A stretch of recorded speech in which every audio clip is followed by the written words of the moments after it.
पाहूयात पुढची बातमी। समृद्धी महामार्गावरती केवळ भेगाच नाही तर पुलावरती खड्डे देखील पडलेले आहेत।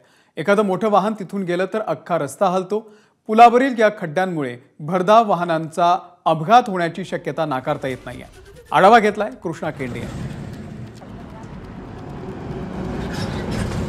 वरील 443.60 मीटरवरचे खड्डे आपण पाहिले।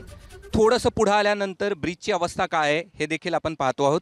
माडीवाडाच्या एक्सचेंजवरील हा पूल आहे आणि इथे देखील मोठ्या प्रमाणावरती खड्डे पडलेत। गाडी गेल्यानंतर रस्ता कसा हलतो हे आपण दृश्यांमध्ये पाहिलेलं आहे आणि यामुळे अपघात होण्याची शक्यता नाकारता येत नाही, कारण की हा भला मोठा खड्डा समृद्धी महामार्गावरती पडलेला आहे। भेगाळलेला समृद्धी आणि खड्ड्याचा समृद्धी या ठिकाणी आपल्याला पाहायला मिळतोय माडीवाडी एक्सचेंजच्या जवळ। आणि गाडी गेल्यानंतर रस्ता कसा हलतो हे आपण दृश्यांमध्ये सुरुवातीलाच पाहिलेलं आहे। आणि समृद्ध महामार्गाची एका वर्षातच काय अवस्था झाली आहे छत्रपती संभाजीनगरच्या माळीवाड्यामध्ये हे आपण या ठिकाणी पाहिलेलं आहे। आणि हे दृश्य या ठिकाणी आता आपण पाहतो आहोत की इथे देखील मोठ्या प्रमाणावरती भेगा पडलेल्या आपल्याला पाहायला मिळतात। कॅमेरामन धनंजय दारुंटेसह मी कृष्णा केंडे, एबीपी माझा, छत्रपती संभाजीनगर।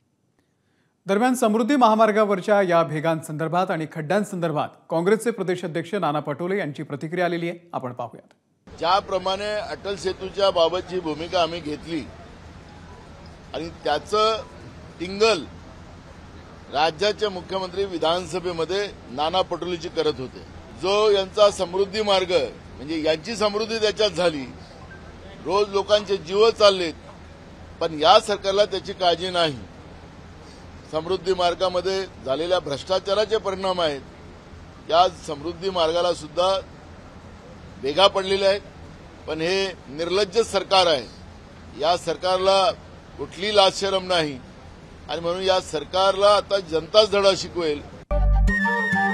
नमस्कार। मन सुद्धा तुझं ही वेगळ्याच प्रकारची मालिका तुम्हा सगळ्यांना खूप आवडली होती। याचा दुसरा सीझन कधी येणार अशी विचारणा झाली। प्रतीक्षा संपली आहे मित्रांनो, येतोय मन सुद्धा तुझाचा दुसरा सीझन। होई मन सुद्धा